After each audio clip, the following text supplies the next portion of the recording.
এটা হচ্ছে একটা serum by, oh my god, এটার স্মেল টু মাচ গুড। আমার অনেক ভালো লাগে। আমার পাশে যদি কে বসে আমি লিটারালি একদম বলতে পারি সে পাগল হয়ে যাবে ঘ্রাণে। আমি মনে করি 200-300 টাকা জিনিস ইউজ না করে ভালো জিনিস টাকা শক্ত করে দিয়ে কেনা ভালো, আমি মনে করি। লং টাইম স্মেল থাকবে।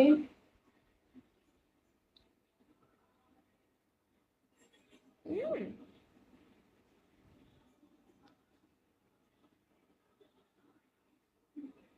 অনেক বেশি স্মেল।